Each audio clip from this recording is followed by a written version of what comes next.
peuple d'Afrique recevez nos salutations comme d'habitude. Comme vous le savez, la nouvelle, elle a été très vite répandue. Le passeport de l'AES entre en vigueur à compter de ce 29 janvier 2025. Date de retrait total des 3 pays de l'AES de la CEDEAO. Bien que la CEDEAO, par son jeu de jambes, a écrit au Mali pour dire qu'elle prend acte de la sortie du Mali. Nous attendons toujours les autres dates de la CEDEAO. Qu'elle écrive ou pas, le 29 janvier, tous les 3 pays de l'AES cessent d'être automatiquement membres de la CEDEAO. Ils disent qu'ils sont légalistes. Ils parlent des textes. Donc si ce sont les textes, le 29 janvier, nous, on n'est plus membre de la CEDEAO. Ça va être un an, jour pour jour, que nous avions décidé de quitter la CEDEAO. Dans ce cadre, les dirigeants de l'AES s'étaient déjà réunis à plusieurs reprises et il a été question d'élaborer un document de voyage pour les ressortissants de l'AES. Dans le cadre de la mise en œuvre de cette recommandation, un passeport a été élaboré. Et juste avant cela, nos frères de Burkina avaient déjà pris même le débat avec les passeports parce que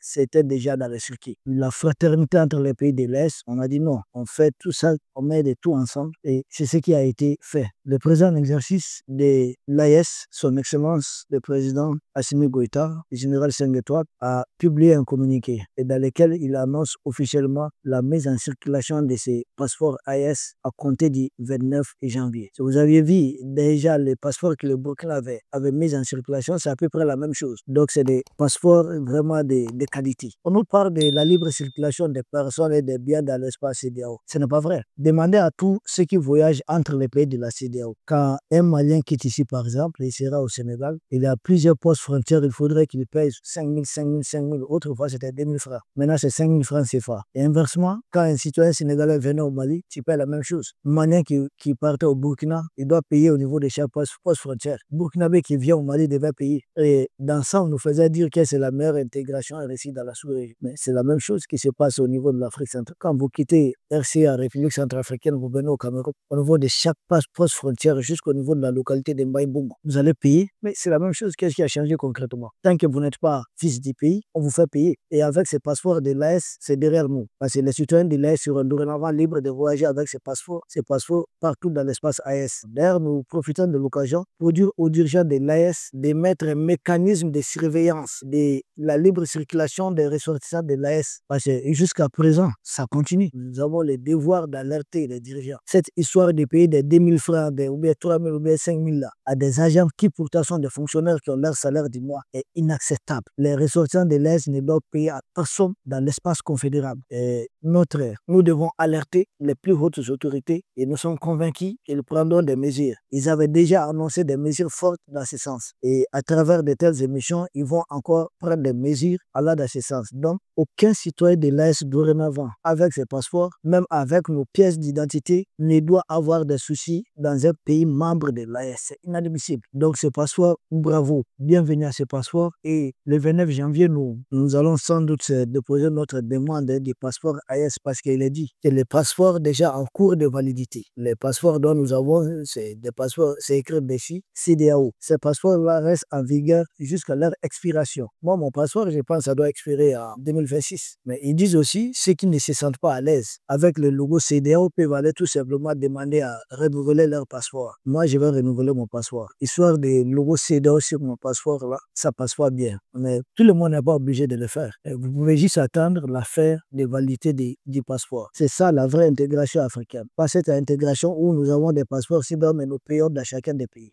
Et nous insistons vraiment sur ces points. C'est bien d'avoir ces passeports et il le fallait. Mais maintenant, il faut savoir mettre en œuvre, il faut savoir l'utiliser. Il faut que des agents, des fonctionnaires en charge de contrôle de ces documents de voyage puissent réellement assumer leur patriotisme, puissent réellement rester dans le cadre de la légalité. Ces magouilles là en Afrique, on en a assez, on n'avait pas. Dans l'espace AES, on n'avait pas. C'est pourquoi nous, on appelle les dirigeants de l'AES à prendre des textes. Nous sommes en guerre. Il faut prendre des textes à la hauteur des défis du moment. Emmanuel Macron jure de vouloir nous déstabiliser. D'ailleurs, je veux qu'il veut remplacer là où il a fermé ses bases. Il veut multiplier beaucoup plus d'écoles pour berner encore les enfants africains. Il dit faites ça ailleurs. Dans l'espace AES, vous n'allez plus créer une seule école. C'est bon, ça suffit. Donc nous sommes des pays en guerre. Nous devons prendre des textes à la hauteur des enjeux du moment. Nous sommes des pays qui affrontent l'impérialisme le plus violent. Nous devons prendre des textes à la hauteur des enjeux. Donc il faudrait prendre des textes et être prêt à faire appliquer la peine capitale. Tous ceux qui veulent se prêter au jeu des impérialistes peuvent être inculpés pour haute raison. Surtout que ce sont des gens souvent qui sont des présidents des partis, des présidents d'associations, des gens à la tête des syndicats, des gens qui sont un peu bien vus dans nos pays. Ce sont eux qui se font manipuler par Emmanuel Macron parce qu'il dit souvent ce sont des gens qui drainent quelques mondes derrière et le monde aujourd'hui, les personnes mobilisables, c'est autour des questions de souveraineté de l'AES. La preuve la plus palpable, c'est la manifestation qui a eu lieu à Paris. Vous avez vu quand les enfants du couple Brigitte et Emmanuel sont sortis, il n'y a eu que quelques personnes. Mais quand les membres des familles Goïta, Abdourahmane Tchani et puis Ibrahim Traoré sont sortis, mais c'était une marée humaine, une vraie marée humaine pour montrer au monde entier que l'AES a une forte légitimité. Ceux qui crient alors à l'élection haute, là, ils ont compris. Et ils ont compris qu'en face, les répondants, mais nous sommes nombreux, nous sommes très très nombreux. Donc, de quelques personnes pour avoir des papiers ou bien pour leurs intérêts personnels, ne peuvent pas manipuler l'ensemble de l'AES. C'est pas fort. C'est en soi un message très fort. Quel genre de message qu'il faudrait voir. Vous savez, l'AES aujourd'hui est l'autre face, c'est-à-dire face contraire totale de la CEDEAO. Nous sommes en train de réussir partout où la CEDEAO a échoué. La CEDEAO existe depuis 1975, c'est-à-dire la CEDEAO a 50 ans d'existence. Mais à 50 ans d'existence, qu'est-ce que la CEDEAO a pu réaliser pour la population? On nous parle d'une organisation sous-régionale qui est un exemple en Afrique, mais je dis en quoi? Qu'il est le pays de la CEDEAO qui est développé. Rien. Plus de 10 ans, nous sommes attaqués par le terrorisme. La CEDEAO a échoué à faire face aux terroristes, a échoué à lutter contre le terrorisme. La CEDEAO a échoué même à publier un simple communiqué pour condamner les sponsors étatiques de ces terroristes. Ils disent tous qu'ils sont venus de la Libye. Même Bazoum a arrêté. Il disait qu'ils étaient venus de la Libye. La Libye n'est pas membre de la CEDEAO. Et qui les a entraînés en Libye, qui les a armés en Libye? C'est facile de dire qu'on en veut à la chute de Kadhafi, mais qui a fait renverser Kadhafi? Qui a armé ces terroristes en Libye pour renverser Kadhafi? Et qui n'a pas assuré les services après-vente? La CEDEAO n'a pas été là. Nous avons été laissés seuls face à ces terroristes. Depuis que nous avons été désarmés par les prédécesseurs d'Emmanuel Macron. On n'avait pas d'armée, ils nous envoient des terroristes. Mais c'était pour faire quoi? Et après, on renverse les pouvoirs en place. On nous dit non, vous avez fait un coup d'État, on doit vous sanctionner. Mais j'ai dit, finalement, vous nous demandez, c'est comme si on vous demande de rester bras croisés. Quelqu'un moins faible que vous continue de vous gifler. On vous empêche de faire usage de vos bras. C'est ce qui se passe. C'est ce qui s'est passé. Ces terroristes-là ne font pas le poids face à nos armées. Mais qu'est-ce qu'on fait? On nous descend, on nous dit de ne pas nous battre. Ceux qui sont venus, les gens de Barkhane et autres, disent bon, ils ne vont pas se battre comme nous le voulons. La ministre a dit qu'elle n'a pas mandat de lutter contre les terroristes. Donc on nous dit de rester les bras croisés. L'adversaire en face, les terroristes, l'ennemi en face, continue de nous donner des coups de gifle sans y répondre. Et la CEDEAO était là, elle a suivi tous les films. Personne n'a réagi. La fameuse commission, elle était moribonde. Personne n'en a parlé. Et nous décidons maintenant d'utiliser nos bras pour nous défendre. On nous dit non, maintenant vous êtes une gente. Donc ce n'est pas normal qu'on se défende contre les terroristes. C'est ça à quoi? Ils veulent qu'on se comporte comme ça. Donc la CEDEAO a échoué à ce niveau. La meilleure réponse, les pays de l'Est, nous avons créé une force de 5000 hommes pour traquer ces terroristes et les botter partout c'est possible. Peuple d'Afrique. La CEDEAO a échoué au niveau armé et au niveau des documents encore, l'intégration des peuples, c'est un échec total. J'ai dit, je répète, je mets quiconque au défi. Voyager dans l'espace CEDEAO par voie routière. On vous fait payer au niveau de chaque poste frontière. Et aujourd'hui, avec ces passeports AES, nous allons y mettre fin. C'est pourquoi nous profitons pour lancer un appel aux dirigeants de l'AES de tout faire pour mettre fin à cela. Les pays de l'AES, c'est un projet de créer des infrastructures. Et d'ailleurs, nous apportons encore notre contribution à ce niveau. Si le volet administratif et en passe d'être réglé avec ces passeports et sans doute avec d'autres documents. Le volet intégration, surtout économique, c'est il faut développer les infrastructures, surtout faire des routes, faire des chemins de fer. Et pour cela, ce n'est pas compliqué. Voici ce que nous proposons aux dirigeants de l'AES. Dans chaque pays de l'AES, on exploite des ressources du sous-sol. Soit c'est l'or, soit c'est l'uranium, soit c'est le lithium. Pour chaque ressource qui doit être exploitée dans l'espace AES, il faut qu'on définisse un taux de pourcentage qu'on doit prélever sur chaque ressource exploitée. C'est-à-dire les montants.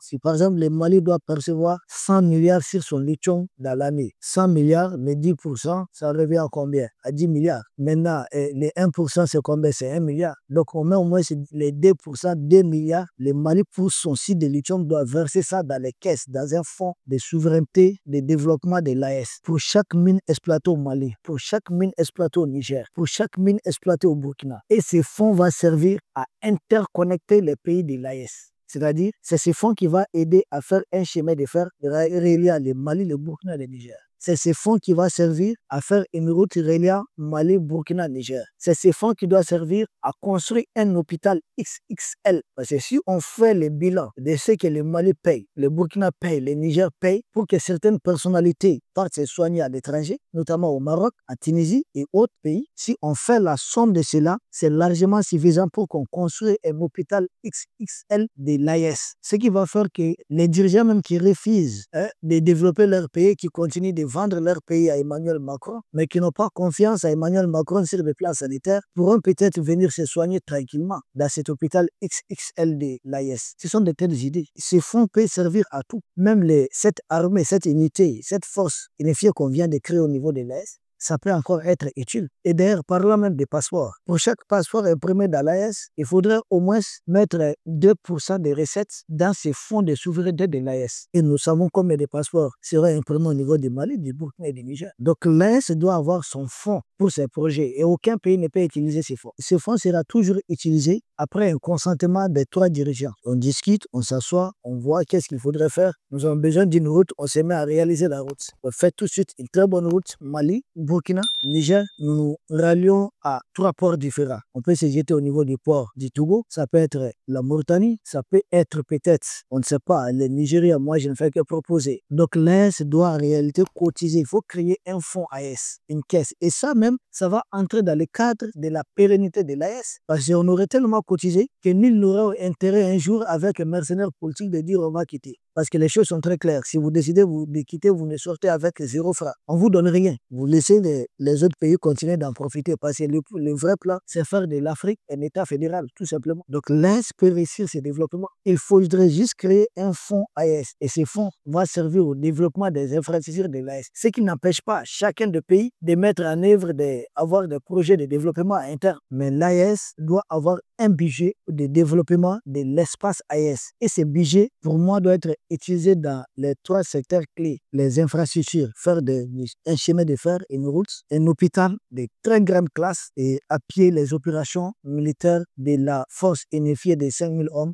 Au début, ces 5000 hommes, on va élargir, on va grandir. Le nombre là, on va augmenter au fur et à mesure. Ça va dépendre. Et tout ça, sur un long terme, moyen ou long terme, à partir de la banque centrale de l'AES. Déjà, je vous signale, peut-être on n'en a pas parlé ici, le Mali est actionnaire majoritaire aujourd'hui au niveau de la banque qu'on appelle BNDA. Peut-être ça doit être le cas de l'État burkinabé au niveau d'une banque là-bas et de l'État nigérien. C'est déjà prendre les devants sur la création d'une banque centrale AES. Déjà, nous sommes majoritaires. L'État détient à grande majorité les actions de cette banque, voire elle est presque, ce n'est pas encore le cas, nationalisée. Ça ne dit pas donc c'est en prélude bien sûr de la création d'une banque centrale. Les dirigeants de l'Est travaillent, les choses avancent bien et nous espérons que ça va continuer. Voici, entre autres, chers peuples d'Afrique, ce que nous pensons de ces passeports qui viennent d'être créés. Vouloir faire croire, mettre des théoristes dans nos pays pour dire personne ne doit venir investir et que seule la gente macronienne doit avoir le monopole d'investir, c'est fini. On va vous faire dégager les touristes là et puis il y aura des investissements ici et puis les choses peuvent aller. Merci peuple d'Afrique. Nous vous remercions et à très bientôt.